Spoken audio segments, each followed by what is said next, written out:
क्या आपने कभी सोचा है कि आजकल टाइम की इतनी कमी महसूस क्यों होती है? सपोज दैट कोई भी काम टाइम पर ना होने की वजह से हम गुस्से में आ जाते हैं, आग बबूला हो जाते हैं, चिड़चिड़े और तनाव में आ जाते हैं। और टाइम की कमी के चलते हमारा ब्लड प्रेशर भी बढ़ जाता है और तो और दुर्घटनाएं भी हो जाती है। क्या आपने कभी यह बात सोची है, हमारे परदादा को कभी टाइम मैनेजमेंट की ज़रूरत नहीं पड़ी तो फिर हमें क्यों पड़ रही है? क्या हमारे परदादा को दिन में 48 घंटे मिलते थे और हमें केवल 24 घंटे ही मिल रहे हैं? आप भी जानते हैं और मैं भी जानता हूँ कि ऐसा नहीं है। हर पीढ़ी को एक दिन में 24 घंटे का समय मिला है, लेकिन 20वीं सदी की शुरुआत से हमारे जीवन में समय की कमी पड़ने लगी है और यह समस्या दिन प्रतिदिन बढ़ती जा रही है।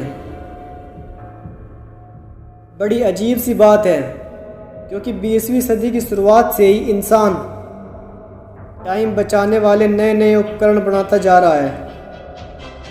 20वीं सदी से पहले कार नहीं थी, बाइक या स्कूटर भी नहीं थे, लेकिन हमारे परदादा को कहीं पहुंचने की जल्दी भी नहीं थी। पहले मिक्सर, फूड प्रेशर या माइक्रोवेव नहीं थे, लेकिन गृहिणियां सिल पर मसाला पीसने या चूल्हे पर खाना पकाने में किसी तरह की जल्दबाजी नहीं करती थी। पहले बिजली नहीं थी, लेकिन किसी को रात रात भर जागकर काम करने की ज़रूरत भी नहीं थी। हकीकत में अब लाइफ ज़्यादा सरल थी, क्योंकि उस टाइम इंसान की ज़िंदगी घड़ी के हिसाब से नहीं चलती थी।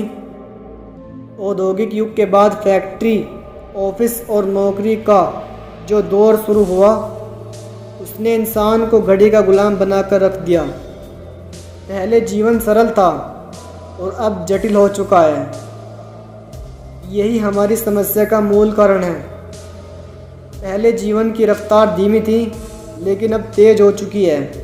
अब हमारे जीवन में इंटरनेट आ गया है, जो पलक झपकते ही हमें दुनिया से जोड़ देता है। अब हमारे जीवन में टीवी आ चुका है, जिसका बटन दबाते ही दुनिया की खबर जान लेते हैं। अब हमारे पास कारें और हवाई जहाज हैं, जिनमें हम तेज़ी से कहीं भी पहुंच सकते हैं। अब हमारे पास 3G 4G मोबाइल्स हैं, जिनमें हम दुनिया में कहीं भी किसी से भी बात कर सकते हैं और उसे देख भी सकते हैं। समय का सबसे बड़ा कारण मोबाइल है। मोबाइल के अंदर हमारा सबसे ज़्यादा समय फेसबुक, इंस्टाग्राम, व्हाट्सएप पर बर्बाद होता है।